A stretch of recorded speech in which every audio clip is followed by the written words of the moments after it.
Este tutorial foi preparado para a turma de telecomunicações, para obter um conhecimento técnico básico da digitalização do sinal analógico.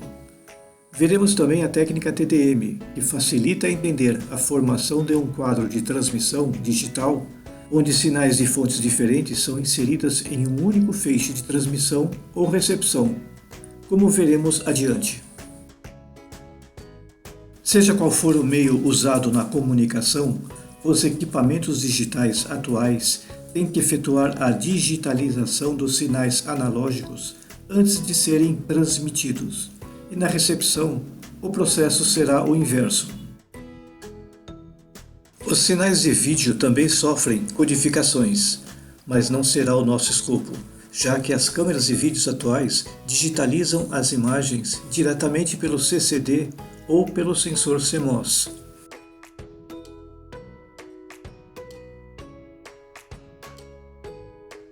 Existem diversos padrões de codificação para inserir o sinal analógico em um equipamento digital. Essas diversidades de padrões, MP3, AAC, WAV, padrões G, FLAC, Opus e outros mais, servem para compactar o arquivo, mas exigirá mais velocidade do processador do equipamento para codificar e decodificar o áudio. A voz humana faz parte das ondas acústicas e estão na faixa de frequência de 20 Hz a 20 kHz. Para os equipamentos de telecomunicações, quanto menos largura de banda um usuário ocupar, mais canais poderão ser transmitidos.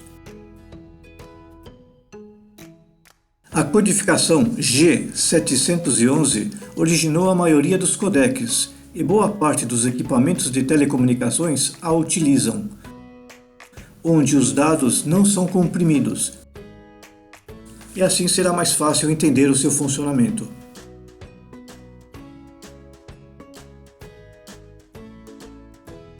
Um canal de voz que é digitalizado pelo Sistema Básico Europeu E1, japonês e americano T1, tem uma taxa de transmissão de 64 kbps por canal.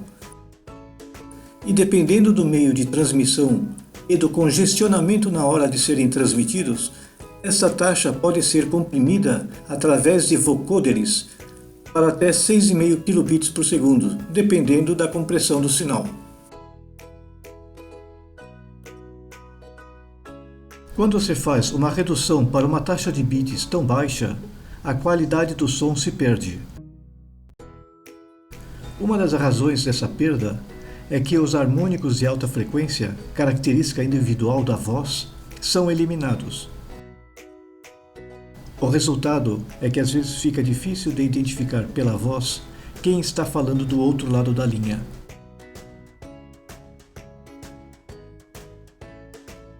O diagrama em blocos nos dá uma ideia básica desse processo.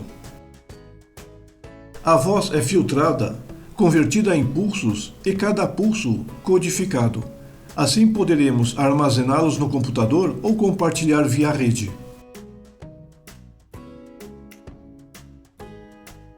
Se utilizarmos a técnica TDM, poderemos agregar mais 31 canais de 64 kbps no mesmo feixe de transmissão, formando o PCM 30 canais.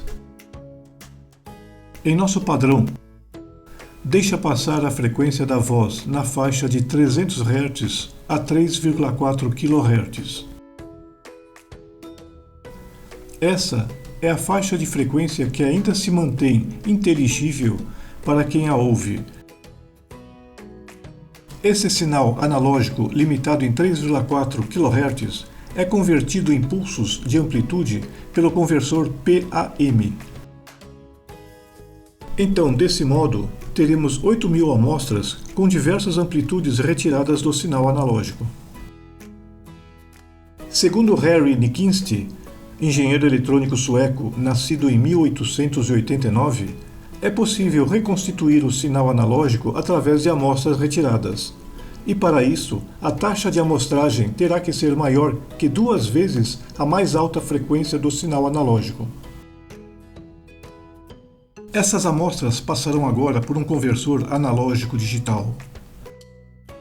Este processo é efetuado com um conversor analógico digital, onde cada amostra ativa um contador, de modo crescente ou decrescente, tendo como resultado um byte correspondente para cada amostra. Pelo visto até agora, percebemos que uma amostra de um canal de voz termina com um código de 8 bits, que ocupa um espaço de tempo de 3,9 microsegundos, e só irá gerar o próximo byte após 125 microsegundos.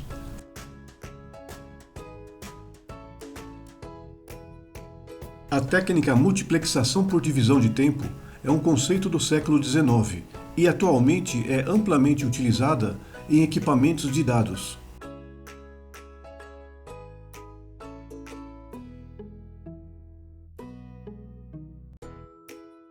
Com essa técnica, é possível transmitir vários usuários com eficiência, inserindo-os em tempos diferentes em um único meio de comunicação. Através do processo TDM, iremos multiplexar, ou seja, anexar em sequência, 30 usuários em um único feixe de 2 megabits por segundo, onde o primeiro intervalo de tempo será inserido o byte de alinhamento de quadro, para que o enlace possa ser sincronizado entre o TX e o RX.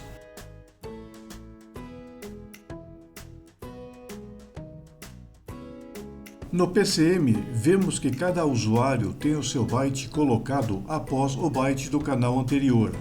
E no final, repetiremos todo o processo inserindo de novo o byte de alinhamento de quadro e em seguida o próximo byte do usuário número 1. E assim por diante até o final do frame.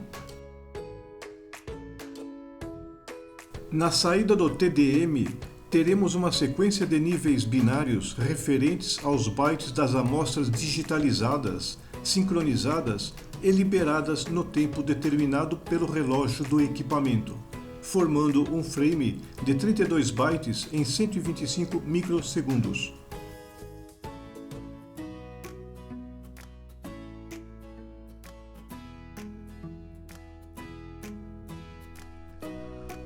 O primeiro byte é responsável pelo alinhamento de quadro na recepção, onde o receptor, após receber este byte, sabe que o próximo byte será do assinante número 1.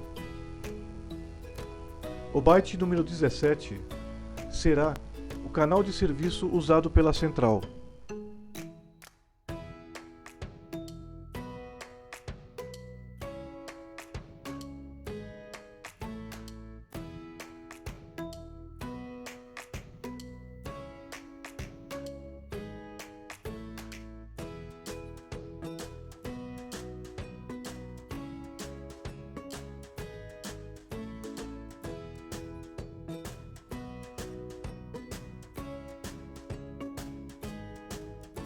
Terminada a operação de sequenciar canais, deveremos escolher qual processo iremos transmitir essas informações. O enlace entre TX e RX poderá ser feito por interfaces de código de linha, fibra ótica, radiofrequência ou mesclar com outras tecnologias como VoIP, SDH, entre outras.